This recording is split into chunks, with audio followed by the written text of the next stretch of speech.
Hello and welcome to SPMIS academy. Students, आज के इस सेशन में हम लोग कल के दिन जो आसाम बजट रखा गया हमारे स्टेट लेजिस्लेटिव असेंबली में उसकी एनालिसिस करेंगे। So this video is about Assam budget 2022-23 analysis. अगर आज का पूरा न्यूज़पेपर आप देखें तो उसमें ज़्यादातर, अगर मैं आसाम ट्रिब्यून की बात करूं तो ज़्यादातर जो इम्पोर्टेंट मुद्दे हैं वो सब कल के बजट से ही रिलेटेड हैं। इसलिए आज के पूरे न्यूज़पेपर सेशन को मैं आसाम बजट 2022-23 पे डिवोट कर रहा हूं। आज जो कुछ भी और इम्पॉर्टेंट चीज़ें हुई हैं जो इंडियन एक्सप्रेस में या द हिंदू में आई हैं उनको मैं कल के न्यूज़पेपर एनालिसिस में कवर कर लूँगा। बट इस सेशन में हम लोग बस आसाम बजट पे फोकस करेंगे।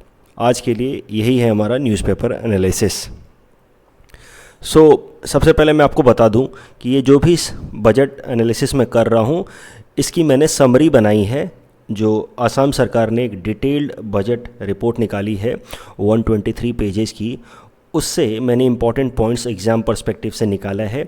और ये समरी आसाम बजट 2022-23 की जो समरी PDF है ये मैं आपको प्रोवाइड करा दूंगा through a link given in the comment section. उसके अलावा जो डिटेल्ड PDF है गवर्नमेंट ऑफ आसाम द्वारा रिलीज़ किया गया ऑफ 123 पेज, इसका भी एक लिंक मैं आपको कमेंट सेक्शन में प्रोवाइड करा दूंगा अगर आप डिटेल में बजट को पढ़ना चाहते हैं तो। देखिए, अब बजट की एनालिसिस शुरू करते हैं। सबसे पहले जो आसाम सरकार बजट रिलीज़ करती है उसका स्ट्रक्चर देख लीजिए। देखिए, नॉर्मली जब यूनियन गवर्नमेंट अपना बजट रिलीज़ करती है तो they mostly talk about the receipt and expenditure part related to consolidated fund of India. लेकिन आसाम सरकार जब अपना बजट रिलीज़ करती है तो एक ट्रेडिशन है, वो कंसोलिडेटेड फंड ऑफ असम में कितना रेवेन्यू में रिसीट आया, कितना रेवेन्यू में एक्सपेंडिचर हुआ, कैपिटल में कितना रिसीट आया, कितना एक्सपेंडिचर हुआ, उसकी चर्चा करते हैं। उसके अलावा वो कंटिजेंसी फंड, पब्लिक अकाउंट, सब की चर्चा करते हैं।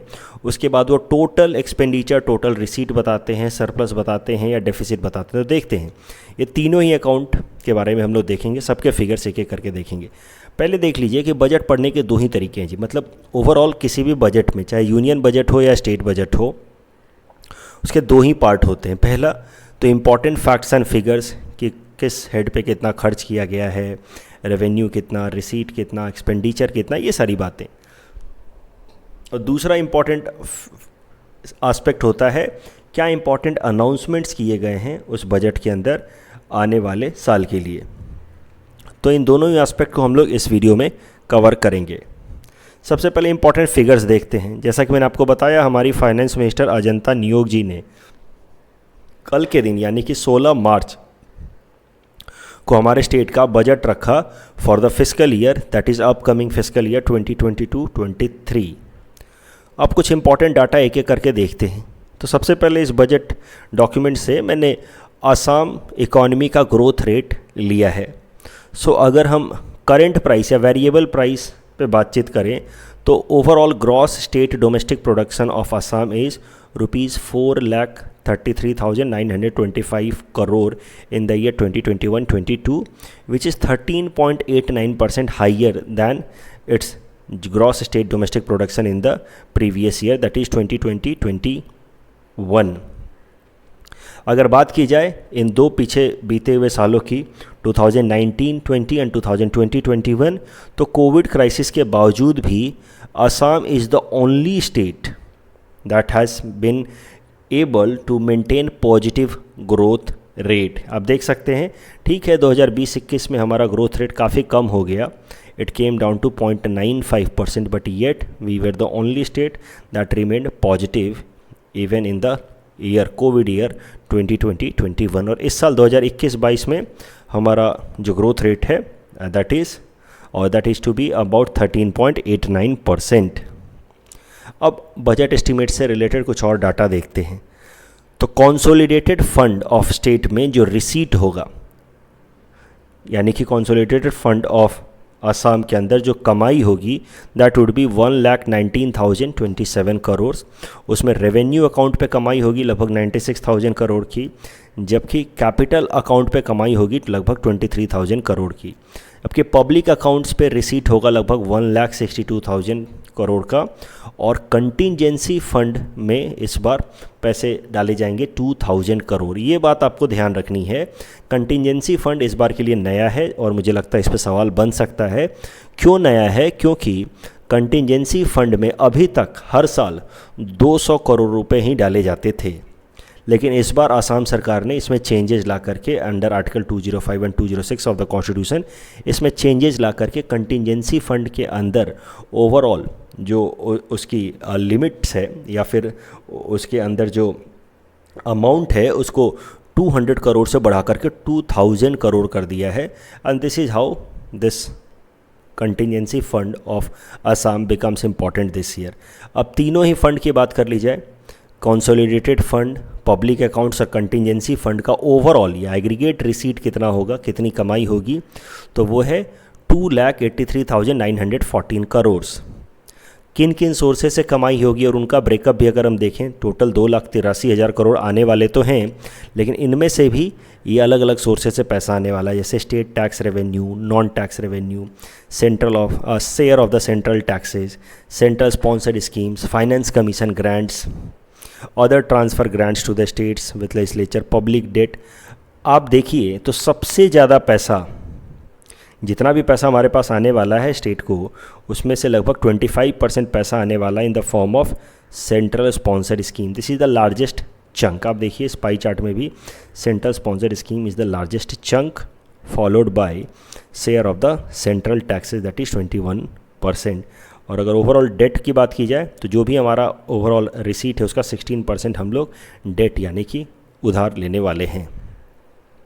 अब एक्सपेंडिचर साइड की अगर बात की जाए तो कंसोलिडेटेड फंड पे एक्सपेंडिचर होने वाला है 1,19,000 करोड़ के आसपास, जिसमें रेवेन्यू एक्सपेंडिचर है 96,000 करोड़, जबकि कैपिटल एक्सपेंडिचर है 23,000 करोड़। ये सब फैक्ट्स फिगर्स ध्यान रखिएगा, कभी भी आपसे पूछा जा सकता है कि रेवेन्यू पे हम ज़्यादा खर्च करते हैं या कैपिटल पे, इस तरह के सवाल आ सकते हैं। अगर पब्लिक अकाउंट्स पे बात की जाए तो खर्च होने वाले हैं 1,63,000 करोड़, जबकि कंटिजेंसी फंड से खर्च होने वाले हैं लगभग 200 करोड़, ये एस्टिमेशन है। तो एग्रीगेट एक्सपेंडिचर उम्मीद है बजट एस्टिमेट के हिसाब से 2,83,494 करोड़। तो अब एक बार फिर से सारे फिगर्स को देखते हैं। एग्रीगेट रिसीट ओवरऑल कमाई होने वाली है as per this budget estimate 2,83,914 crore, जबकि एक्सपेंडिचर होने वाला है 2,83,494 करोड़। तो मतलब अगर सिर्फ इस साल के बजट की बात की जाए, 2022-23 की बजट की बात की जाए, तो we are having a surplus budget, यानी कि जितना हमारा कमाई होने वाला है उससे लगभग 420 करोड़ रुपए हम कम खर्च करने वाले हैं। And this is how we have a surplus budget of about ₹420 crore. लेकिन अगर बात की जाए कि पहले से हमारे पास हमारी सरकार के बजट में कितना डेफिसिट था, यानी कि अभी तक का अगर बजट देख लिया जाए तो हमारी सरकार के ऊपर लगभग 1,020 करोड़ का डेफिसिट था, मतलब निगेटिव में बैलेंस था। And that is why 420 crore का इस साल सरप्लस देने के बावजूद भी, चूँकि पहले से निगेटिव बैलेंस था -1,000 करोड़ का, इस कारण से ओवरऑल इस साल के बजट के बावजूद भी हमारा जो क्लोजिंग अकाउंट होगा that will be in negative, that is -600 crore. That is we will have a closing statement of budget deficit of ₹600 crore. तो ये एक थोड़ा सा अंतर होता है भारत सरकार के बजट रखने के तरीके में और असम सरकार के बजट रखने के तरीके में। भारत सरकार कभी भी ये ओपनिंग डेफिसिट या क्लोजिंग डेफिसिट या क्लोजिंग अकाउंट इस तरह के स्टेटमेंट्स नहीं देती, लेकिन असम सरकार अपने बजट में इस तरह का देती है, ओपनिंग बैलेंस, क्लोजिंग बैलेंस इस तरीके से देती है। तो इस पर्टिकुलर ईयर की अगर बात की जाए 2022-23 की, तो we are having a surplus budget, लेकिन ओवरऑल अभी भी हमारा बजट डेफिसिट में रहेगा। यही सारे फिगर्स आपको इस टेबल के फॉर्मेट में मैंने दे दिया है। कंसोलिडेटेड फंड में रिसीट, उसमें कंसोलिडेटेड फंड में रेवेन्यू में कितना रिसीट होगा, कैपिटल में कितना रिसीट होगा, कंटिजेंसी फंड में कितना रिसीट होगा, ये ध्यान देने वाली बात है। 2,000 करोड़ कर दिया गया इस बार, अदरवाइज़ इसके पहले तक ये 200 करोड़ हुआ करता था। पब्लिक अकाउंट्स में कितना होगा, और टोटल रिसीट 2,83,914 करोड़।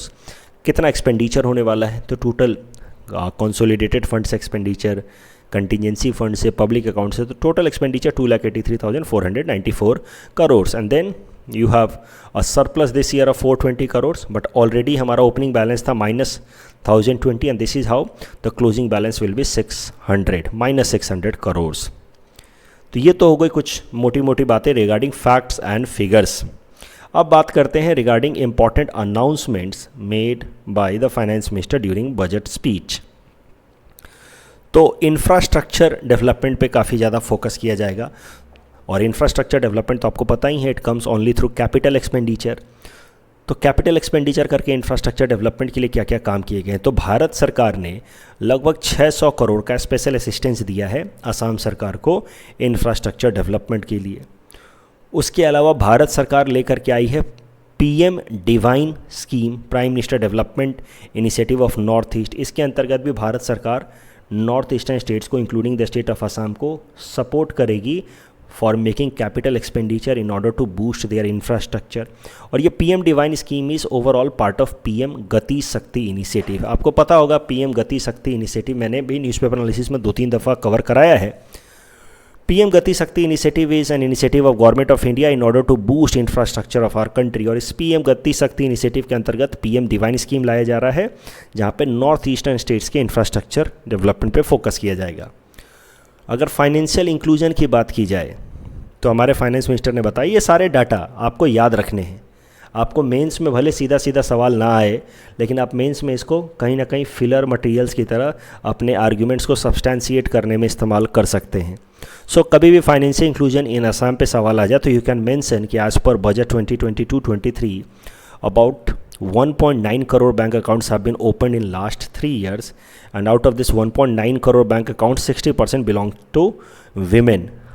अगर बैंक ब्रांचेस की बात की जाए तो it has been increased by 20% in last 3 years, and customer service points जहाँ पे कस्टमर्स बेसिक बैंकिंग फैसिलिटीज़ को अवेल कर पाएँ उनकी संख्या लगभग 40% तक इंक्रीज़ हुई है इन लास्ट 3 years।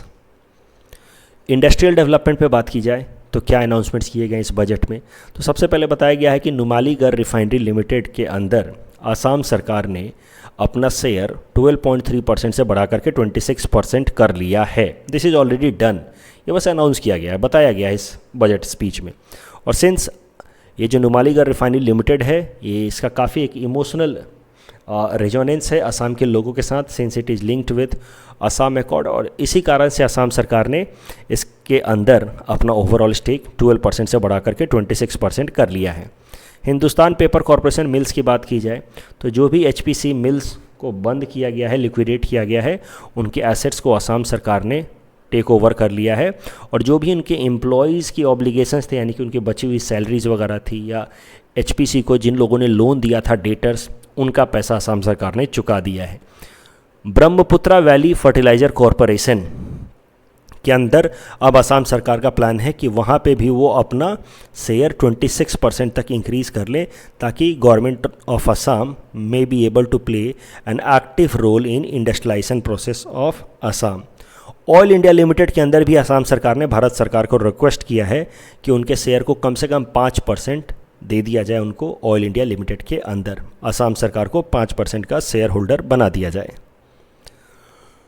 और भी अलग अलग कैपिटल इंटेंसिव प्रोजेक्ट्स को अनाउंस किया गया है that would be completed with help of union government. For example हमारे स्टेट के अंदर एम्स बनाया जाएगा, all India institution of medical science बनाया जाएगा इन गुवाहाटी। काजीरंगा एलिवेटेड कॉरिडोर इस तरह से बनाया जाएगा, तो काजीरंगा के अंदर इस तरीके का एक एलिवेटेड कॉरिडोर बनाया जाएगा जिसके नीचे से रोड्स वगैरह गुजर सकें। और ये एलिवेटेड कॉरिडोर से फ़ायदा ये होगा कि एनिमल्स आराम से एक जगह से दूसरे जगह पे जा पाएंगे without having human animal conflict. उसके अलावा there will be construction of a road cum rail tunnel between Jammu गुरी एंड कालियाबोर। अब अगर कुछ वेलफेयर स्कीम्स की बात की जाए कि क्या क्या वेलफेयर स्कीम्स अनाउंस किए हैं या क्या अलग अलग इनिशिएटिव्स लिए हैं, तो उसमें सबसे पहले नाम निकल के आएगा अष्टदश मुकतोर उन्नयनी माला। सरल शब्दों में बोले तो 18 फ्लैगशिप प्रोग्राम। अब ये जो अष्टदश मुकतोर उन्नयनी माला स्कीम है, यानी कि 18 स्कीम्स, ये इस साल के लिए कोई नई इनिशिएटिव नहीं है, 2022-23 के लिए कोई नई इनिशिएटिव नहीं है।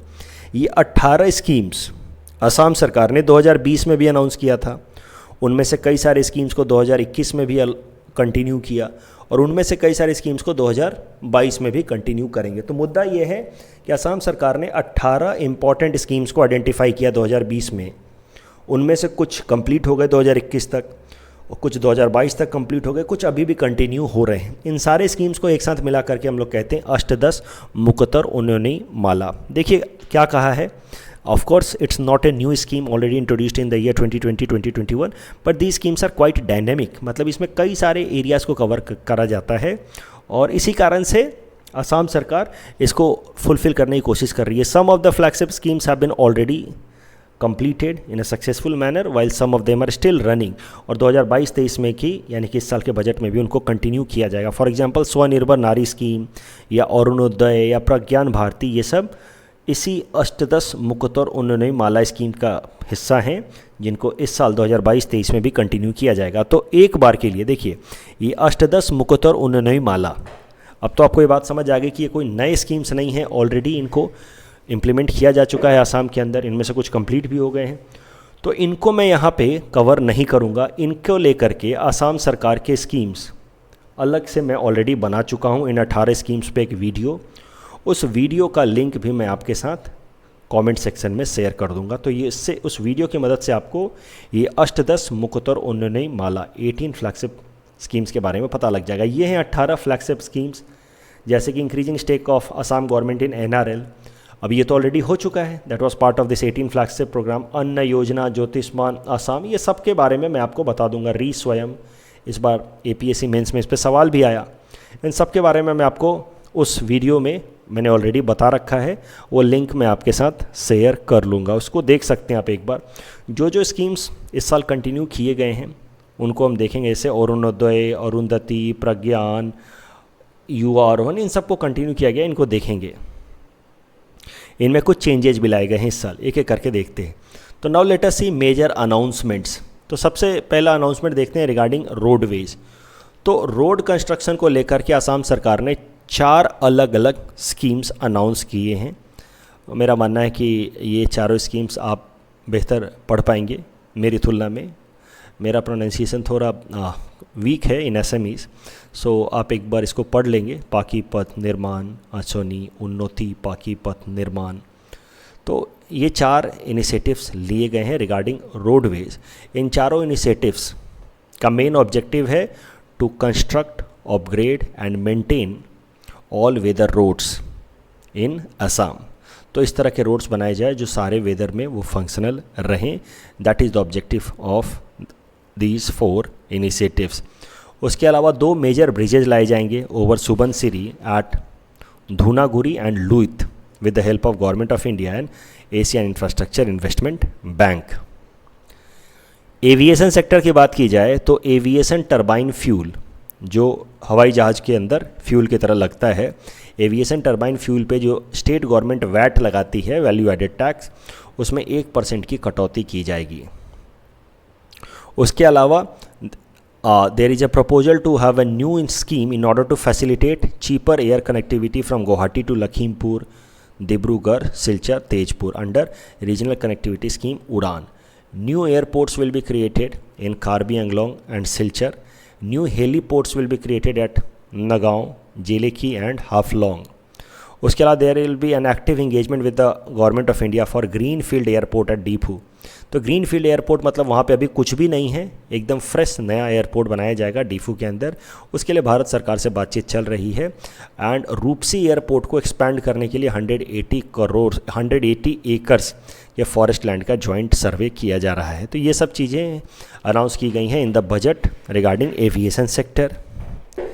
अगर इनलैंड वाटर ट्रांसपोर्ट की बात की जाए तो इसको लेकर के एक अनाउंसमेंट किया गया है कि 13 स्मॉल टर्मिनल्स, वाटर डिपो आप कह सकते हैं, they will be developed on national water way number 2 that is on Brahmaputra river. ये 13 छोटे छोटे टर्मिनल्स, एक बार इनका नाम देख लेना आप, उमानंदा, उजान बाजार, कुरुआ, इस तरह के नाम आप देख लेना एक बार, पर सबको याद करने की ज़रूरत नहीं है। नामघर और सतराज को लेकर के भी इनिशिएटिव्स लिए गए हैं इन दिस बजट। तो there have been project announcement of a project to preserve एक सरना धर्म undertaken at Bordova-Than in Narayanpur and Gangmo Satra. A new project to come at a Patabusi Satra and 2.5 lakh will be given to each 1260 Namgars for their upgradation and facelift. उसके अलावा असम दर्शन श्रीमंत शंकरदेव कला क्षेत्र के अंदर 4th auditorium बनाया जाएगा worth ₹5 crore. Lachit Borphukan Samadhi. So preservation and beautification of Lachit Borphukan Samadhi at hollong पर किया जाएगा. उसके अलावा डिजिटल डॉक्यूमेंट्री फिल्म बनाई जाएगी लचित बोरफुकान जी के ऊपर, जिसको दिल्ली और मुंबई जैसे शहरों में टेलीकास्ट किया जाएगा. ₹7 crore allocated for Alaboi war memorial to honour 10,000 Ahom martyrs in this war. North east freedom fighters memorial park. तो north east freedom fighter memorial park develop किया जाएगा जोरहट जेल में. और उसके अलावा मनीराम दीवान समाधि एंड गोमधर कोनवार समाधि विल बी डेवलप्ड, जो जोरहट में ऑलरेडी है उसको रिनोवेट किया जाएगा. उसके अलावा जो रंग घर है शिव सागर में, वहाँ पे light and sound show start किया जाएगा ताकि इंटरनेशनल टूरिस्ट्स को अट्रैक्ट किया जा सके. प्रतिमा पांडे बरुआ म्यूजियम. प्रतिमा पांडे बरुआ जी के बारे में आप जरूर जानते होंगे. She is an iconic folk singer from Assam. उनके म्यूजियम, उनसे रिलेटेड एक म्यूजियम बनाया जाएगा एट गौरीपुर इन धुबरी, जिसमें 15 करोड़ रुपए खर्च किए जाएंगे. तो आपको याद होगा इस बार की एपीएससी मेंस में उन लोगों ने पर्सनालिटी बेस्ड भी कई सारे सवाल पूछ लिए थे इन पेपर 5. तो इस तरीके से कुछ पर्सनालिटीज़ का आपको नाम याद रखना है, जैसे प्रतिमा पांडे बरुआ. अरुणोदय स्कीम. अरुणोदय मैंने आपको पहले भी बताया कि वो 18 फ्लैगशिप स्कीम का एक हिस्सा था. अरुणोदय पहले से ही चलता आ रहा है. उसमें कुछ चेंजेस लाए गए हैं इस साल. फॉर एग्जांपल देखिए, जब अरुणोदय लाया गया था 2020 में, तो उसमें पर मंथ 830 रुपये दिए जाते थे to the families having weaker financial background. इसमें लगभग 17 लाख परिवार इंक्लूडेड हैं जिनकी इनकम 2 लाख रुपए से कम है सालाना. और इसमें प्रायोरिटी दी जाती है विडो, डिवोर्स्ड, अनमैरिड और separated women, specially having living with specially abled member. तो ऐसे फैमिलीज़ को प्रायोरिटी दी जाती है. तो जब ये इंट्रोड्यूस किया गया था तो 830 रुपये दिए जाते थे महीने के अंदर उन परिवारों को. फिर 2021 में बढ़ा करके 1000 रुपये कर दिए गए. 2022-23 में करंट न्यूज़ ये है कि अरुणोदय स्कीम के अंतर्गत जो मंथली कंपनसेशन है उसको 1000 से बढ़ा करके 1250 कर दिया गया है. ये जो एक्स्ट्रा 250 रुपये दिए गए हैं, दैट विल बी डन और use in order to subsidise 50 unit of electricity. उसके अलावा अरुणोदय स्कीम के अंतर्गत there will be now focus to add 6 lakhs more beneficiaries specially from Bodoland territorial region. तो अब इसके बेनिफिशियरी 17 लाख से बढ़ करके 23 लाख हो जाएंगे. North east festival of indigenous and tribal culture. तो अब एक नया फेस्टिवल मनाया जाएगा, north east festival of indigenous and tribal culture, ताकि हमारे नॉर्थ ईस्ट के कल्चर को पूरे दुनिया भर के सामने डिपिक्ट किया जाए और उनको पॉपुलर बनाया जाए. और इसके लिए 10 करोड़ रुपए खर्च किए जाएंगे. जल जीवन मिशन मैं पहले भी कवर कर चुका हूँ न्यूज़पेपर एनालिसिस में, जहाँ मैंने आपको बताया कि जल जीवन मिशन का टारगेट है कि जितने भी हमारे यहाँ देश के रूरल हाउस होल्ड्स हैं उनको functional tap drinking water supply available कराया जाए. तो उनके नलों से पानी आना चाहिए. जल जीवन मिशन का टैगलाइन ही है जल से नल. तो 2024 तक ड्रिंकिंग वाटर सप्लाई होना चाहिए. अगर जल जीवन मिशन की इम्प्लीमेंटेशन की बात की जाए तो असम के अंदर इसका परफॉर्मेंस या इम्प्लीमेंटेशन काफ़ी पुअर है. Assam ranks 28 amongst the states and union territories in implementation of जल जीवन मिशन. बस 27% एलिजिबल बेनिफिशियरीज को अभी तक कवर किया जा सका है अंडर जल जीवन मिशन. अब इस बजट में अनाउंस किया गया है अंडर जल जीवन मिशन कि जो भी बचे हुए हाउस होल्ड्स हैं, यानी कि 27% अभी तक हमने किया, 73% हाउस होल्ड्स बचे हैं, सबको जल जीवन मिशन के अंतर्गत कवर करना है in this fiscal year 2022-23. Mahaprabhu Jagannath community and skill centre. This will be a skill centre in 800 tea gardens for skilling tea tribe youth and organising community based events. तो अगर कभी भी टी ट्राइब्स, उनके skill development, economic advancement पे सवाल आ जाए तो इन सब तरह की चीज़ें आप लिख सकते हैं. That will help you in fetching better marks. Scheduled tribes के डेवलपमेंट के लिए 25 करोड़ रुपए अलॉट किए गए हैं, जिसमें मेनली फोकस किया जाएगा on development of Tai Ahom, Moran, Matak, Chutia, Koch, Rajbongshi tribes के लोगों पे. उसके अलावा जो असम लैंड पॉलिसी थी 2019 की, उसके हिसाब से किसी भी परिवार को 8 बीघा से ज़्यादा ज़मीन नहीं दी जा सकती थी। अब उस कंडीशन को हटा दिया गया है और ट्राइबल परिवार को अब 50 बीघा तक ज़मीन दी जा सकती है as per Assam governments land allotment policy. तो ये सब कुछ चेंजेस लाए गए हैं for ST development. OBC communities के लिए भी एक न्यूज़ है। ओबीसी सर्टिफिकेट बनवाने के लिए अब ऑथोराइज्ड ऑर्गेनाइजेशंस बनाए जाएंगे। असम सरकार अलग अलग ऑथोराइज्ड ऑर्गेनाइजेशंस बनाएगी अलग अलग जगहों पे, जहां से आप अपना ओबीसी सर्टिफिकेट बनवा सकते हैं। एजुकेशन को लेकर के स्कीम्स अनाउंसमेंट किए गए हैं। For example Pragyan Bharati scheme, ये स्कीम पहले भी था, it was part of that 18 flagship programme. तो प्रज्ञान भारती को कंटिन्यू किया गया है। प्रज्ञान भारती के अंदर free text books, hostel, mess का फीस, ये सब माफ़ कर दिया जाता है। एडमिशन फ़ी में माफ़ी दे दी जाती है फॉर बीपीएल स्टूडेंट्स। स्कूटर दिए जाते हैं टू द मेरिटोरियस स्टूडेंट्स। उसके अलावा एजुकेशन लोन अंडर अभिनंदन एंड आनंदोराम बोरुआ अवार्ड, ये सब दिए जाएंगे। आरोहण स्कीम, आरोहण स्कीम के अंतर्गत girls and boys securing first position in class 9th will be given exposure to a premier academic institution such as IIT Guwahati. तो अगर क्लास 9th में आप टॉप करते हैं तो आपको IIT गुवाहाटी के अंदर ले जाकर के आपको अलग अलग चीज़ें दिखाई जाएंगी, जिससे आपको लाइफ में और ज़्यादा इंसाइट्स मिले। अंडर आरोहण ₹2000 will be given to every student as book grant and mobility grant with allotment of ₹1 lakh per district। उसके अलावा एक नया अनाउंसमेंट है इस साल। प्रज्ञान भारती और आरोहण तो पुराना है, नया है इस साल का अनाउंसमेंट, इसलिए मुझे लगता है कि ज़्यादा ज़रूरी है। और ये अनाउंसमेंट है regarding mission zero drop out.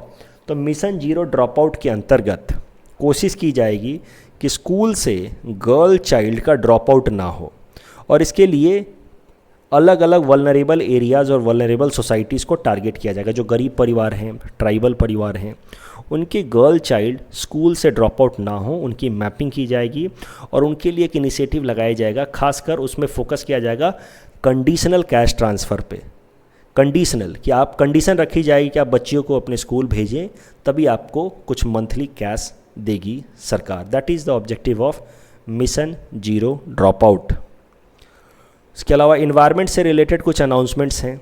Assam green mission, जिसको सूरज अखोम अभियान भी कहा जा रहा है, इसमें टारगेट रखा गया है कि असम के अंदर ग्रीन कवर यानी कि फॉरेस्ट कवर को 36% से बढ़ा करके 38% किया जाएगा in coming 5 years using Miyawaki model. Miyawaki model मैं पहले भी आपको अखबारों में कई दफ़ा करा चुका हूँ। इट्स जापान के एक साइंटिस्ट ने, एग्रो साइंटिस्ट ने इसको डेवलप किया, जिसमें एक पर्टिकुलर एरिया के सॉइल को स्टडी करके एक बहुत ही साइंटिफिक तरीके से अगर प्लांटेशन की जाए तो वहाँ पे फॉरेस्ट की डेंसिटी काफ़ी ज़्यादा बढ़ाई जा सकती है। That is Miyawaki model. तो मियावाकी मॉडल का इस्तेमाल किया जाएगा और फॉरेस्ट कवर को 36% से बढ़ा करके 38% किया जाएगा आने वाले 5 सालों में under this Assam green mission. उसके अलावा Assam agro forestry development board बनाया जा रहा है।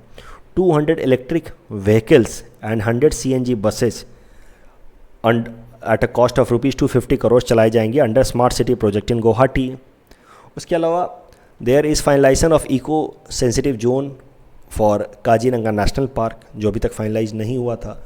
मुख्यमंत्री सौर शक्ति परिकल्पो, तो नाम से आपको पता चल रहा होगा सौर शक्ति मतलब सोलर पावर। तो इस नए स्कीम के अंतर्गत there will focus on generating clean energy by installing solar power generation plants with an aggregated installed capacity of 1000 megawatts. तो 1000 मेगावाट्स तक की सोलर एनर्जी प्रोड्यूस करने पे फोकस किया जाएगा अंडर दिस न्यू इनिशिएटिव मुख्यमंत्री सौर शक्ति परिकल्पो। उसके अलावा इन्वायरमेंट से रिलेटेड अगला इनिशिएटिव है chief ministers fellowship for climate resilient villages. तो विलेज लेवल पे विलेजेस को अपग्रेड किया जाएगा ताकि क्लाइमेट चेंज का उनके ऊपर कम इम्पैक्ट पड़े। That means villages will be upgraded to mitigate the impact of climate change. और उसके लिए स्टूडेंट्स जो ग्रेजुएट या पोस्ट ग्रेजुएट स्टूडेंट्स हैं उनको ट्रेनिंग दी जाएगी, इनकरेज किया जाएगा कि वो गाँव में जाएँ और इसके लिए उनको कुछ कंपनसेशन भी मिलेगा। और इस तरीके से स्टूडेंट्स उनको गांव में भेजा जाएगा ताकि वो विलेजेस को स्टडी कर सकें और विलेजेस को फिर वो डेवलप कर सकें ताकि ये विलेजेस जो हैं वो क्लाइमेट चेंज के इम्पैक्ट को मिटिगेट कर पाएँ। उसके अलावा the concept of green tax has been introduced. Assam सरकार अब पुराने जो व्हीकल्स हैं जो काफ़ी ज़्यादा पॉल्यूशन करते हैं उन पे ग्रीन टैक्स लगाएगी, ताकि पुराने व्हीकल्स को धीरे धीरे फेज आउट किया जा सके और इन्वायरमेंट पॉल्यूशन को कम किया जा सके। हेल्थ से रिलेटेड कुछ अनाउंसमेंट्स किए गए हैं इस बजट में। 3 new medical colleges at Sivasagar, Karimganj, Goalpara along with super specialty hospital at IIT Guwahati will be opened. Medical colleges at Dhemaji, Bongaigaon, Morigaon, Golaghat and Tumulpur to start this year itself. Expansion of primary health care with establishment of about 1000 बुनियादी स्वास्थ्य केंद्र। तो primary health care centre जहाँ पे basic इलाज हो बुखार का, सर्दी खांसी का, इस तरह के 1000 बुनियादी स्वास्थ्य केंद्र अलग अलग गाँवों में खोले जाएंगे। New ayurvedic college at Dudhnoi and Palasbari, BSc nursing college and GNM nursing school for each medical college. District hospitals खोले जाएंगे अलग अलग जगहों पे। एंड ये सब तो आप याद रखो ना रखो, मुझे नहीं लगता बहुत ज़्यादा फ़र्क पड़ेगा। PT पर्सपेक्टिव से याद रखना, हमारे स्टेट असम के अंदर एक स्कीम चलाई जाती है, स्नेह स्पर्श प्लस स्कीम।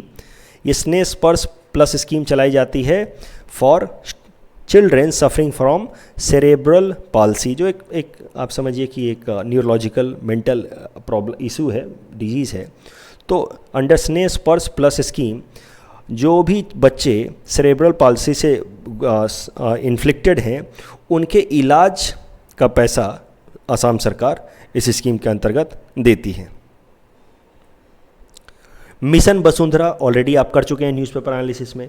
तो अंडर मिशन वसुंधरा आपको पता है कि लैंड रिलेटेड जितने भी डिस्प्यूट्स हैं उनको टाइम बाउंड फैशन में रिजॉल्व करना था। असम सरकार ने लॉन्च किया था मिशन वसुंधरा।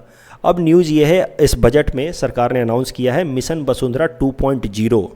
मिशन वसुंधरा 2.0 में फोकस रहेगा कि और भी नई नए सर्विसेज, लैंड रिलेटेड सर्विसेज को डिजिटलाइज किया जाए और ताकि इन सर्विसेज को टाइम बाउंड फैशन में रिजॉल्व किया जाए और लोगों को लैंड रिलेटेड इश्यूज़ के लिए सरकारी ऑफिसेज के ज़्यादा चक्कर ना काटना पड़े। इसके अलावा अपूर्ण घर एंड विद्या लक्ष्मी स्कीम, ये 2 स्कीम चला रही है असम सरकार, ताकि असम सरकार के अंतर्गत जो भी एम्प्लॉयज़ हैं, यानी कि असम स्टेट गवर्नमेंट एम्प्लॉयज़ हैं, उनको सस्ते दामों पे होम लोन मिल सके, सब्सिडाइज रेट पे होम लोन मिल सके। कृतज्ञता पोर्टल बनाया गया है ताकि पेंशन रिलेटेड असम सरकार के जितने भी एम्प्लॉयज़ हैं उनका pension related EPF, PF, gratuity, leave encashment, ये जो भी इशूज़ हैं वो सब ऑनलाइन इस पोर्टल की मदद से रिजॉल्व हो सके। भाषा गौरव स्कीम, इसके लिए 28 करोड़ रुपए खर्च किए जाएंगे। भाषा गौरव स्कीम के अंतर्गत 2 इनिशिएटिव्स लिए गए हैं। अब भाषा गौरव स्कीम, तो कभी भी मान लीजिए सवाल आ जाए कि असमीज़ लैंग्वेज या हमारे इंडिजीनस लैंग्वेजेज हैं वो धीरे धीरे अपना रिलेवेंस उन खो रहे हैं, वहाँ पे आप लिख सकते हैं भाषा गौरव स्कीम। तो भाषा गौरव स्कीम के अंतर्गत जो हमारे स्टेट असम के अंदर जो अलग अलग साहित्य सभा चलाई जाती है, 21 तरह की साहित्य सभा, जैसे बोडो साहित्य सभा, असमित साहित्य सभा, तो 21 तरह की साहित्य सभाओं को सबको कुछ एक कॉर्पस फंड दिया जाएगा। उसके अलावा अलग अलग लैंग्वेज में लिखने वाले जो ऑथर्स हैं उनको कुछ मॉनेटरी असिस्टेंस दिया जाएगा under initiative Lekhak Sanvardhana. Youth commission will be set up under Mukhyamantri Vikas आरू नियोग असोनी, और इस यूथ कमीशन का मेन काम होगा अंडर ये जो मुख्यमंत्री विकास आरू नियोग असोनी, इसके अंतर्गत यूथ कमीशन बनाया जाएगा और इसी स्कीम के अंतर्गत कैंडिडेट्स को कोचिंग प्रोवाइड की जाएगी for different kinds of competitive exams, जैसे कि UPSC या state civil services, SSC, banking, insurance sector, इनके लिए कोचिंग प्रोवाइड कराई जाएगी। Amrit Guwahati integrated global city, तो इस इनिशिएटिव को अनाउंस किया है असम सरकार ने इस बजट में। इस इनिशिएटिव के अंतर्गत गुवाहाटी को डेवलप किया जाएगा as a new age world class integrated business city. लगभग 1000 एकड़ में इसको स्प्रेड एक एरिया डेवलप किया जाएगा जिसमें नेक्स्ट जनरेशन की इंडस्ट्रीज़ को डेवलप किया जा सके और वर्ल्ड क्लास इंफ्रास्ट्रक्चर डेवलप किया जा सके। स्टार्टअप मिशन अनाउंस किया गया है जिसमें असम सरकार जो है हमारे स्टेट के अंदर जो भी यूथ्स हैं उनके आइडियाज़, अगर ऐसे इनोवेटिव आइडियाज़ हैं उनके पास, तो उनको फंडिंग सपोर्ट देगी ताकि वो अपना स्टार्टअप स्टार्ट कर पाएँ। उसके लिए 9.5 करोड़ रुपए खर्च किए जाएंगे इस साल।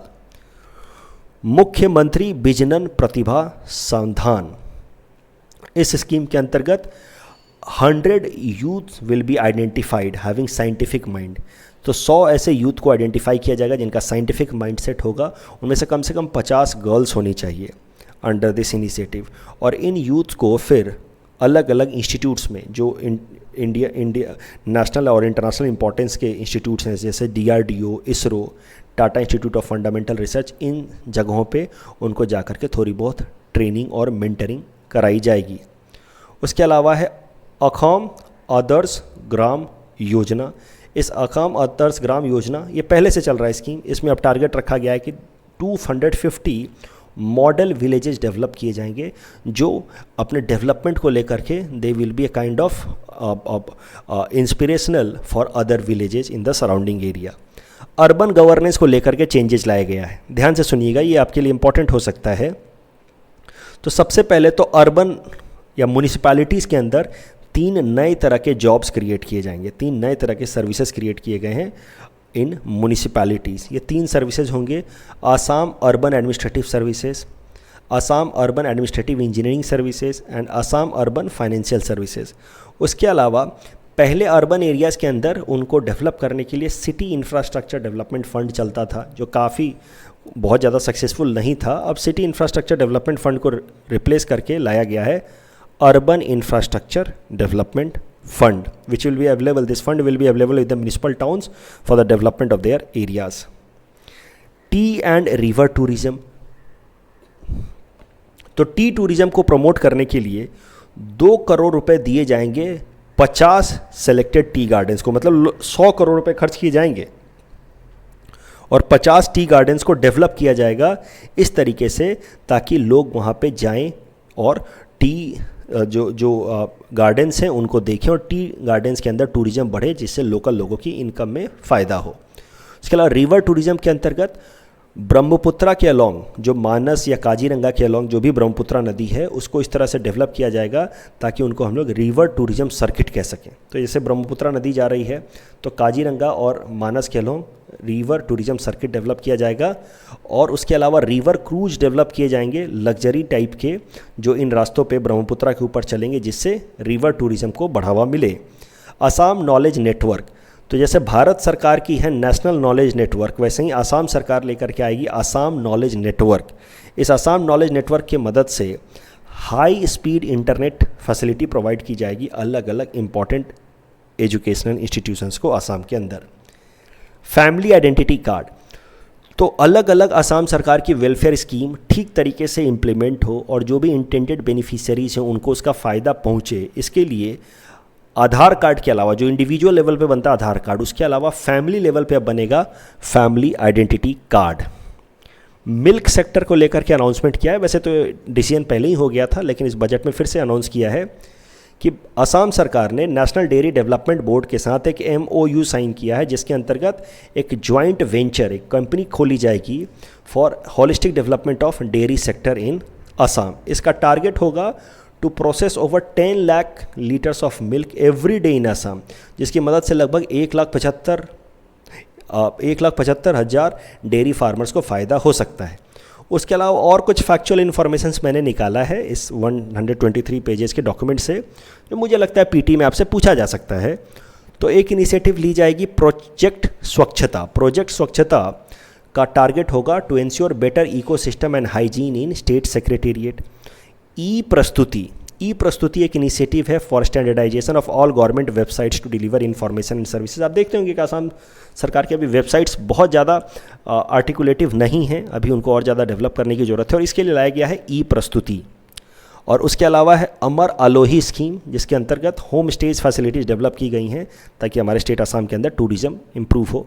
तो कभी भी टूरिज़्म पे सवाल आ जाए तो आप लिख सकते हैं अमर आलोही स्कीम। मेरे हिसाब से जो भी ये डॉक्यूमेंट था 123 पेज का, उसमें ये सारी चीज़ें थी एग्ज़ाम पॉइंट ऑफ व्यू से जो इम्पॉर्टेंट थी। अगर और भी कोई चीज़ रह गई हो, वैसे I will look at it once again, मैंने तो लगभग सब कुछ निकाल लिया है, बट अगर और भी कोई चीज़ें रह गई होंगी तो आने वाले टाइम में मैं न्यूज़पेपर एनालिसिस की मदद से उसको कवर करता रहूँगा। इस पूरे आसाम बजट के ऊपर I would like to conduct a test also. तो मैं 20 या 25 या 30 सवाल PT पर्सपेक्टिव से सवाल बना करके मैं टेस्ट कंडक्ट करना चाहूँगा। अगर आप सब लोग वो टेस्ट देना चाहते हैं तो कमेंट सेक्शन में लिख करके बताइए, मैं इस तरह का टेस्ट बना करके अपने पोर्टल पे अपलोड कर दूंगा, जो आप लोग फ्री ऑफ कॉस्ट अटेम्प्ट कर सकते हैं। So let me know through the comment section, अगर आप चाहते हैं तो मैं एक 25-30 सवालों का एक टेस्ट पेपर रिलीज़ कर दूंगा ऑन माई पोर्टल। चलिए आज के लिए इतना ही, आज के लिए यही था हमारा न्यूज़पेपर एनालिसिस। कल वैसे भी होली का दिन है, तो कल tomorrow I will be taking a break, so next newspaper analysis will be on Saturday.